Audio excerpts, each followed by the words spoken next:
Stage पर मौजूद ज़ुआमाए कौम,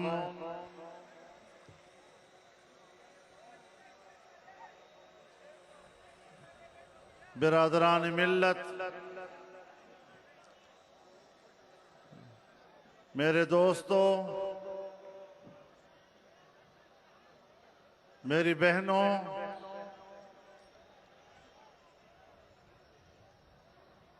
पीडीएम के ज़ेर एहतमाम आज के इस कामयाब और फ़क़ीदुल मिसाल कॉन्फ्रेंस के इनेकाद पर आपको सलाम पेश करता हूँ।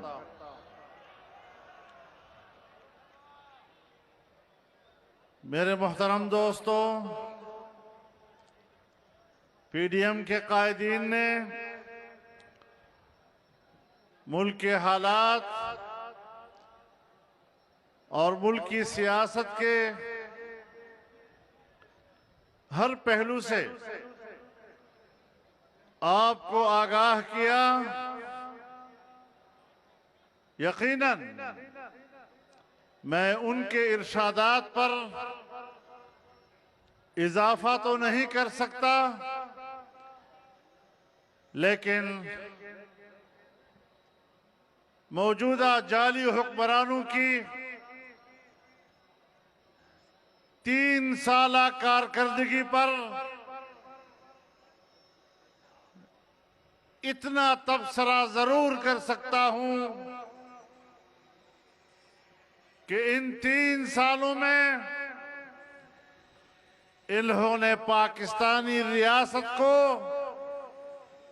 एक गैर महफूज रियासत बना दिया और पाकिस्तानी कौम को एक गैर महफूज कौम बना दिया है।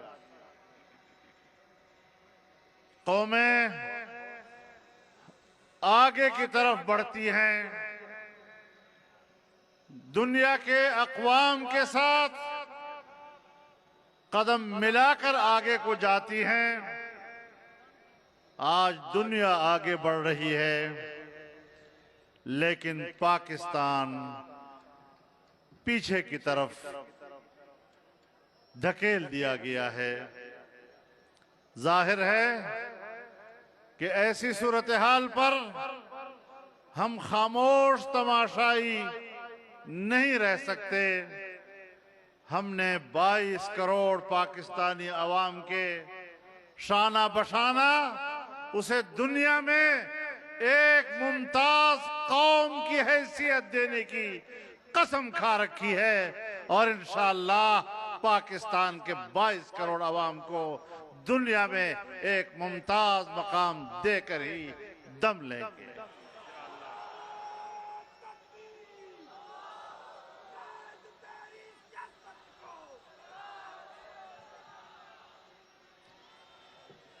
मेरे मोहतरम दोस्तों,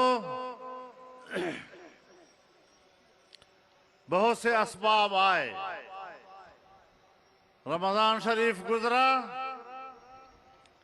गर्मी का मौसम गुजरा, कोरोना की सूरत हाल एक आलमी वबा की तरह इस मुआशरे पर छा गया, जिसकी वजह से यकीनन पीडीएम के जलसों का तसलसल कुछ अरसा के लिए मुतासर हुआ और तबसरे होने लगे कि पीडीएम खामोश हो गया है।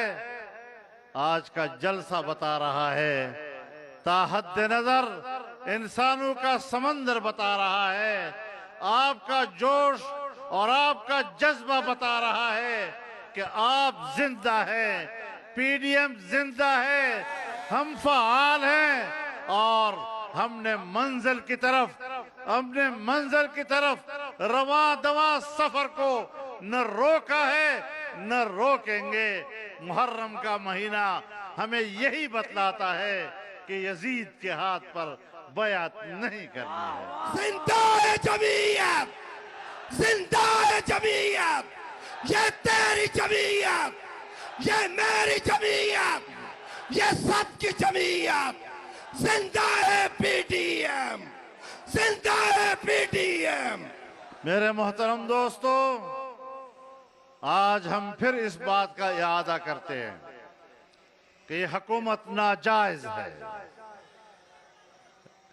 इसको कोई अवामी मैंडेट हासिल नहीं, ये जाली वोट के जरिए से जबर की बुनियाद पर कुर्सी पर मुसल्लत है और जो जबर के तबके ऐसे हुक्मरानों की पुष्टपनाही कर रहे हैं, इंशाअल्लाह हमने मर्द मैदान बनकर मैदान में उनका भी मुकाबला करना है और दुनिया को बताना है कि पाकिस्तान में किसी खास तबके को मुल्क की सियासत में हिस्सा लेने और दखल अंदाजी करने का कोई हक हासिल नहीं है।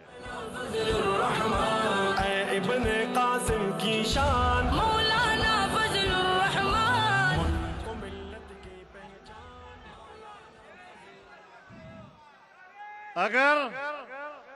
अगर हमारी फौज सियासत में मुदाखलत करती है तो वो आईन के हल्फ से रूगर्दानी कर रही है।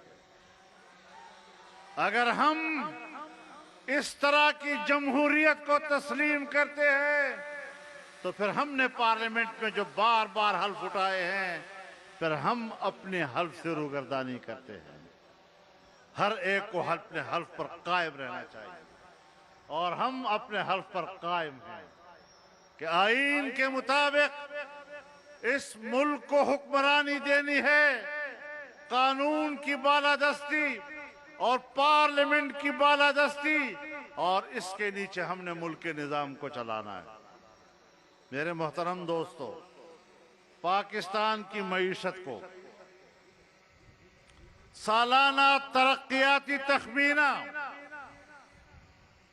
5.5% का कौम को दिया गया और अगले साल के लिए 6.5% के तखमीने का ऐलान हुआ, लेकिन इस नाअहल हुकूमत ने पाकिस्तान की सालाना तरक्की का तखमीना 0 से भी नीचे गिरा दिया।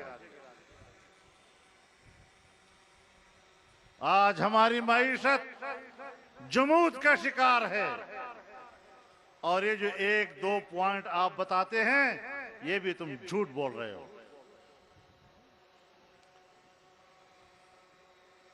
आज तुम्हारी नाअहली के नतीजे में गरीब इंसान के लिए जीना मुश्किल हो गया है। आप जाएं जरा तंग मोहल्लों में, तंग गलियों से गुजरते हुए, वहां का गरीब जब पहले एक हवेली में 5 अफराद होते थे तो 3 बारोजगार होते थे और 2 बेरोजगार होते थे। आज एक हवेली के अंदर अगर 5 अफराद मौजूद हैं तो 4 बेरोजगार हैं और एक ही मुश्किल से रोजगार पर है। आप बताएं, एक आदमी इस मामूली सी मजदूरी में पूरे खानदान को कैसे पाल सकेगा? आज गरीब आदमी की जेब में इतना पैसा नहीं है कि वो बाजार से राशन खरीद कर ला सके।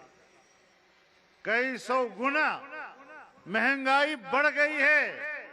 आज गंदम और आटा नहीं मिल रहा है, आज चीनी नापेद हो रही है, आज घी लोगों को नहीं मिल रहा, आज दवाइयों की कीमतें कहां पहुंच गई हैं। चंद रोज पहले मैं एक डॉक्टर से बात कर रहा था जो अपने क्लिनिक का मालिक है, मेडिकल सेंटर का मालिक है। वो कहता है मैं अपने इलाज के लिए दवाई नहीं खरीद सकता, इतनी महंगी हो गई है। कहां तूने मुल्क को पहुंचा दिया। पाकिस्तान इसलिए हासिल किया गया था कि यहां सिर्फ चंद लोग अय्याशियां करेंगे और ऐसे नाअहल लोग कौम पर हुकूमत करेंगे। पाकिस्तान नाअहलों के लिए नहीं बना था। लोगों उठो, इनकलाब लाओ। ऐ इब्ने कासिम की शान, मौलाना फजलुर रहमान, मुल्क मिल्लत की पहचान, मौलाना फजलुर रहमान। अब हमने इनकलाब के अलावा कोई रास्ता नहीं और दुनिया को बताना है कि हमने जो अहद पैमान किया है आपस में भी और कौम के साथ भी, इंशाअल्लाह उस अहद पैमान पर हम पूरा उतरेंगे।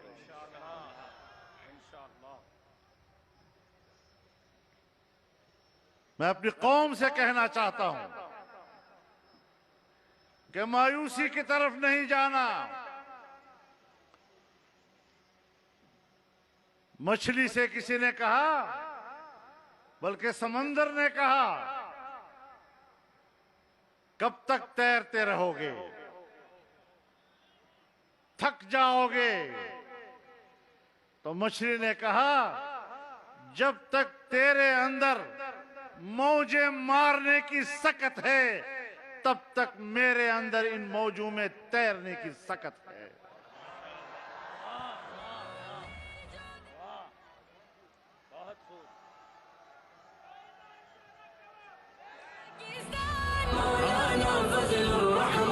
हम थके नहीं हैं। अब ये बात नहीं रही इशारा कहो बे तमाशा कवा, इशारे न खबर होते दो उस ब्रिद वक्त ब्रिद पे कहो। अपने जज्बों को बुलंद रखें, अपनी जुर्रत को कायम रखें।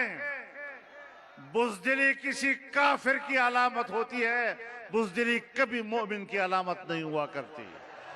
अल-मुमिनु लैसा बिजब्बार। नारे तकबीर का तेरी जुर्रत को, मिल्लत के फख्रो मान, मौलाना फजलुर रहमान, मुल्क मिल्लत की पहचान, मौलाना फजलुर रहमान। सबका दिल मेरे मोहतरम दोस्तों, जब आपकी मईशत कमजोर है आप कभी भी एक कामयाब खारजा पॉलिसी नहीं बना सकते। जब तक आप दुनिया के मफादात अपने साथ वाबस्ता नहीं कर सकेंगे, आप अपने मुल्क के लिए दोस्त पैदा नहीं कर सकेंगे। हुकूमत है, चीन इस खित्ते की सुपर ताकत है। अक़वाम मुत्तहिदा और सलामती काउंसिल की वीटो पावर है, लेकिन हमने चीन से कहा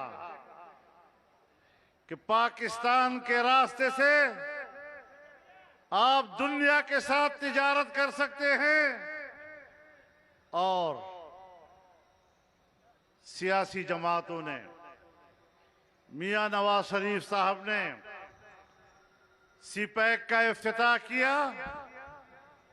काम शुरू हुआ। चीन के मुकाबले में आलमी कुव्वतों को बर्दाश्त नहीं हुआ। जब पाकिस्तान तरक्की की राह पे जाने लगा, चीन जैसी कुव्वत उसने दुनिया में तिजारत करने के लिए पाकिस्तान के रास्ते को तरजीह दी। ये पाकिस्तान की बहुत बड़ी कामयाबी थी। जहां हमने अपनी माशी तरक्की की बुनियाद रखी, वहां चीन की 70 साला दोस्ती को हमने माशी दोस्ती में तब्दील किया और ये खारजा पॉलिसी में एक पहला कामयाब कदम था। लेकिन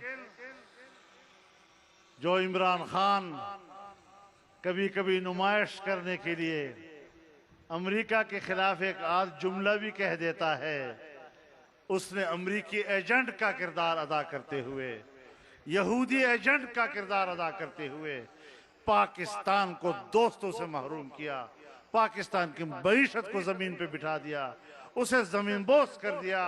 आज हम तन्हाई का शिकार हैं।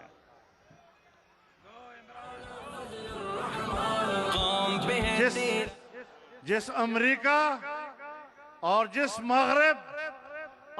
मगरब के मालियाती इदारों और उनकी बैंकों की इमदाद की लालच में हमने चीन की सरमायाकारी को सबूताज किया, उन्होंने भी कोई मदद नहीं की, उन्होंने भी हमें तन्हा छोड़ दिया।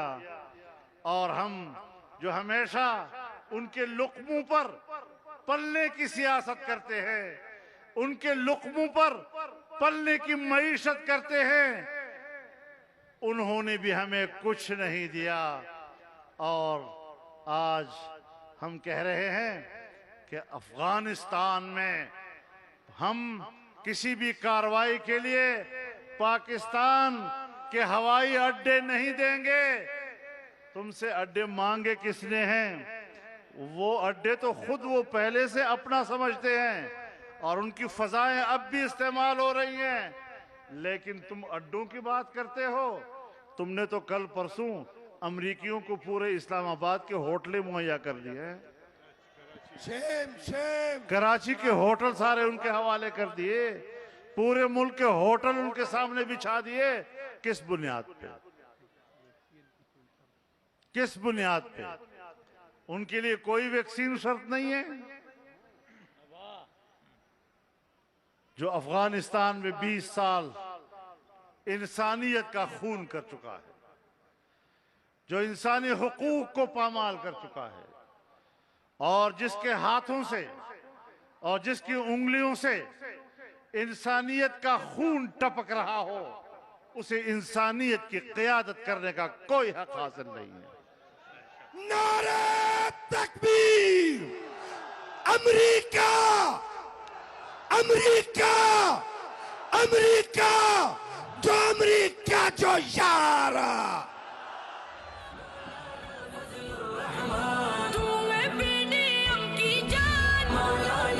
मेरे मोहतरम दोस्तों,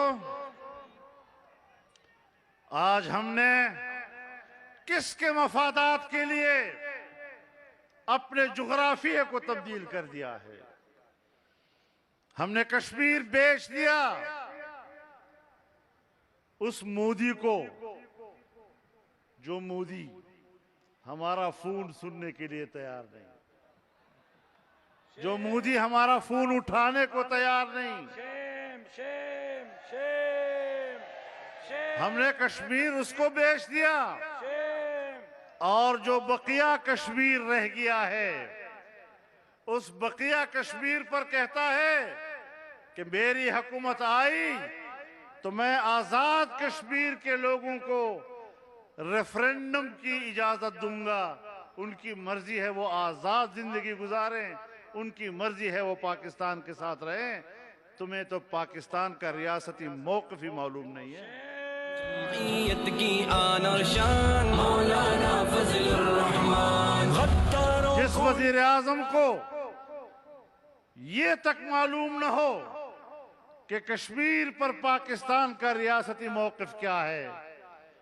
48 और 49 की सलामती काउंसिल की करारदादें क्या तकाजा करती हैं? ऐसे शख्स के हाथ में कश्मीर देना ये कश्मीर को बेचने के मुतरादिफ है। मैं अब भी कहता हूं और दावे से कहता हूं कि पाकिस्तान के अवाम का वोट चोरी करके पीटीआई को दिया गया। गिलगित बल्तिस्तान के वोट को चोरी करके पीटीआई के हवाले किया गया और कश्मीर में भी उन्हीं लोगों ने कश्मीर का वोट चोरी करके पीटीआई के हवाले किया है। ये लोग नाअहल होकर हुकूमत करने का हक नहीं रखते। कश्मीर फरोश हक बातिल है मौलाना फजलुर रहमान इजाद का गाजिल है मौलाना फजल। आज इनकी हुकूमत में गिलगित बल्तिस्तान का मुस्तकबिल मखदूश है। उनका कोई सियासी मुस्तकबिल अब मुतय्यन नहीं है। हमने फाटा का इंतजाम किया, फाटा के कबाइल रुल गए हैं। 1.5 से 2 करोड़ की कबाइल की आबादी पिछली मर्दमशुमारी में 50 लाख लिखी गई, इसलिए कि उन्हें अपने मुल्क में हिजरत करने पर मजबूर कर दिया गया था। आज एक एक गांव और हर कबायली का घर तबाह हो चुका है। वो खंडरों में वापस आ रहे हैं और हमने जो उनसे वादा किया था कि हम हर साल तुम्हें 100 अरब रुपया देंगे, 10 साल तक आपको देंगे 1000 अरब रुपया। 5 साल गुजर गए हैं, हमने अब भी उनको 100 अरब तो क्या 5 साल में भी 50 अरब रुपए मुश्किल से दिए हैं। कहां खर्च हुए हैं? मैं अभी मकीन गया हूं, मसूदों के इलाके में गया हूं, मसूदों के मरकजी शहर में गया हूं। मुझे अपने दोस्तों ने कहा कि पूरे शहर में एक घर भी ऐसा नहीं कि हम आपको वहां उस घर में जाकर बिठाते और ठहराते। एक घर भी ऐसा नहीं है जो इस काबिल हो कि हम आपको बतौर मेहमान के उस घर में जाकर बिठा सकते हैं। और बिल आखिर हमें एक स्कूल में आपके लिए जगह बनानी पड़ी मेहमानों के लिए। किस कर्ब से कौम गुजरी और आने वाले मुस्तकबिल का कोई इल्म नहीं है कि हमारे पड़ोस ममालिक के साथ इन इक़दामात की वजह से पाकिस्तान के ताल्लुकात की नौइयत क्या होगी। हमें अंधेरे की तरफ धकेल दिया गया है। मेरे मोहतरम दोस्तों, इस तरह का जुग्राफिया तब्दील किया जा रहा है कि जिसका कुछ पता नहीं। यहां पर सिर्फ टेरिटरी और खित्ते को नजर में रखा जाता है, खित्ते में रहने वाले अवाम को और लोगों की कोई हैसियत नहीं हुआ करती। ये किसकी पॉलिटिक्स है? ये किसका फलसफा है? आपको इस बारे में इल्म हासिल करना चाहिए। मेरे मोहतरम दोस्तों, बदअमनी का जिक्र हुआ, हमें बड़े नवीद बताए गए। हम ऑपरेशंस कर रहे हैं, दहशतगर्दों के खिलाफ कर रहे हैं। हमने दहशतगर्दों का खात्मा कर दिया है। हमने कहा हमें यही चाहिए कि पाकिस्तान के हर शहरी को अमन मिले। मैं जिस इलाके से ताल्लुक़ रखता हूँ, मेरे पीछे कबायली इलाका है, उसके पीछे अफगानिस्तान है। आज भी सूरत हाल जूं की तूं है। किस बुनियाद पर तुमने कौम के बच्चों को अपने मुल्क में हिजरत पर मजबूर किया? मेरी बेटियों को, मेरी बहनों को, मेरी माओं को घरों से निकालकर तुमने कितने साल इस मुल्क के अंदर दर बदर करके घर घर उनको भीख मांगने पे मजबूर किया, उनकी तर्ज मुआशरत तब्दील कर दी। और फिर उस माहौल में तुमने उन एनजीओज को भेजा जो सिवाय फहाशी और उरियानी फैलाने के उनका और कोई किरदार नहीं होता। इंसानियत के नाम पर किस तरह इंसानियत की इज्जतें लूटी जाती है। मेरे मोहतरम दोस्तों, इंशाअल्लाहुल अजीज अब पाकिस्तान में सिर्फ जलसे नहीं होंगे, जलसे भी होंगे और रोड कारवान भी चलेंगे। अब इस्तिहकाम पाकिस्तान मौलाना फजलुर रहमान, मुल्क मिल्लत की पहचान मौलाना फजलुर रहमान। रोड कारवान भी चलेंगे और इस्लामाबाद की तरफ मार्च भी होगा इंशाअल्लाह। शान मौलाना फजलुर रहमान, खत्म नबूवत की खातिर मौलाना फजलुर रहमान, तन मन है तेरा गाज़िल। मौलाना अफगानिस्तान में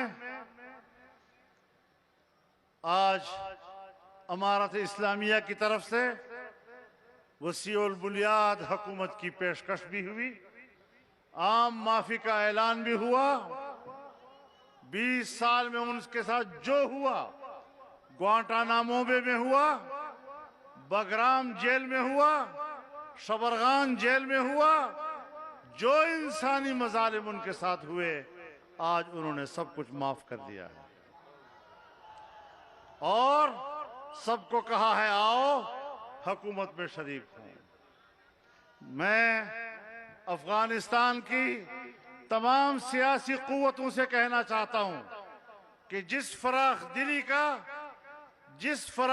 का मुजाहरा अफगानिस्तान की एक फातेह अमारत इस्लामिया ने किया है, आपको भी उसी फराख दिली के साथ उनकी इस दावत को कबूल कर लेना चाहिए।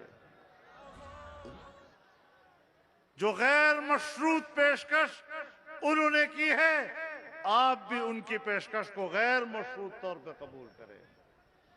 मैं अमेरिका और मगरबी दुनिया से भी कहना चाहता हूं, मुआहदा तुमने किया है, मुआहदे की पासदारी करो और अफगानिस्तान में एक वसीउल बुनियाद हुकूमत के क़याम के लिए अब नई नई शर्तें न लगाया करो। मान लो, दिल से मान लो कि तुम शिकस्त खा चुके हो।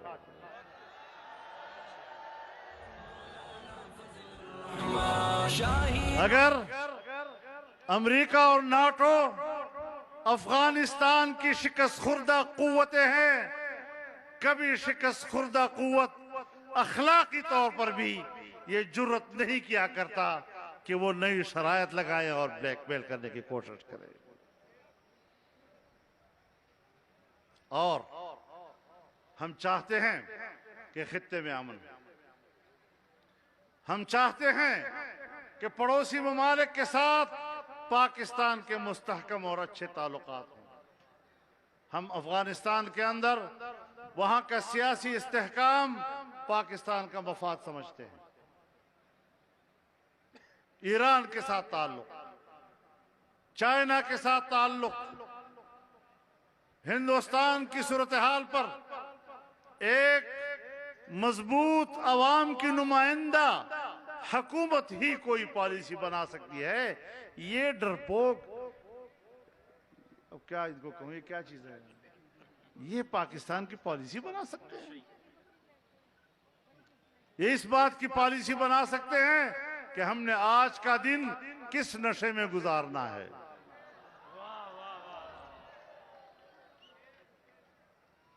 ये सिर्फ यही पॉलिसी बना सकते हैं कि आज हमने कौन सी अय्याशी करनी है।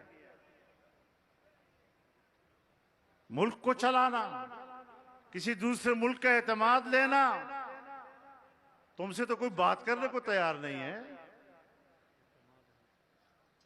अभी सलामती काउंसिल का इजलास हुआ, अफगानिस्तान के मसले पर हिंदुस्तान को उसमें शरीक किया गया, लेकिन पाकिस्तान के मंदूब को उसमें शरीक नहीं किया गया।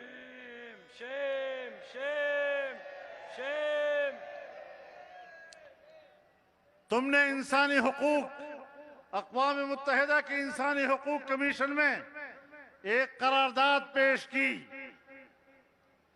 तुम्हें तो यह भी पता नहीं था कि इस कमीशन के अरकान कितने हैं। हमारी वजारत खारजा बयान देती थी 57 ममालिक की हमें हिमायत हासिल है। 57 ममालिक की। पता चला कि कुल अराकीन ही 47 हैं, 57 हैं ही नहीं।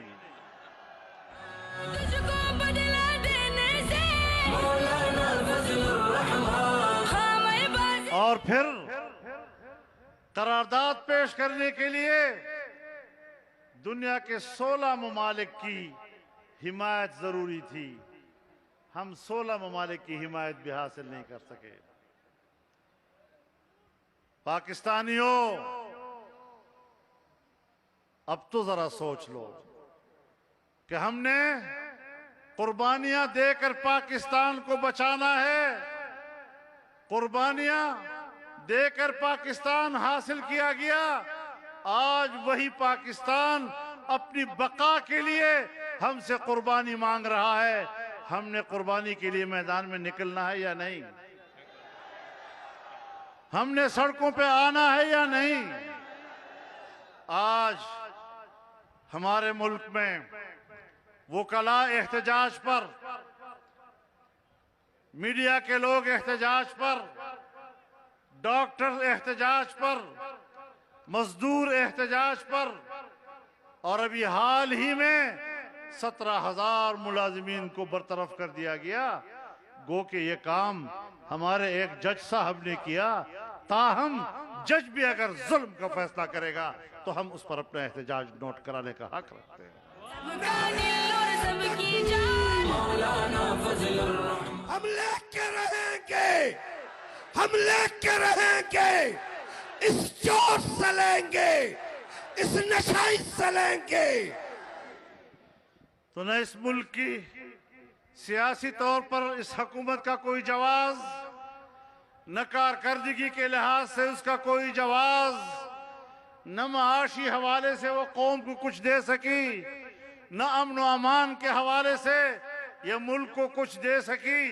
पिछली हुकूमत ने अगर कुछ दिया था वो भी बर्बाद कर दिया। जाहिर है जब एक शरीफ आदमी, अक्लमंद आदमी अपना कमाया हुआ पैसा, अपनी दौलत रास्ते में चलते हुए एक दीवाने और पागल के हाथ में पकड़ाएगी तो फिर वो पैसा जाया होगा या नहीं होगा? हमने ऐसे मखलूक के हवाले किया है। वो किसी जमाने में कहते हैं मुल्क का एक बादशाह जेल में गया तो पागल खाने में चला गया। तो पागल से पूछा, पागल ने उससे पूछा तुम कौन हो? उससे कहा मैं मुल्क का सदर हूं। पागल ने कहा जब मैं जेल खाने से बाहर होता था तो मैं भी अपने आप को सदर कहता था।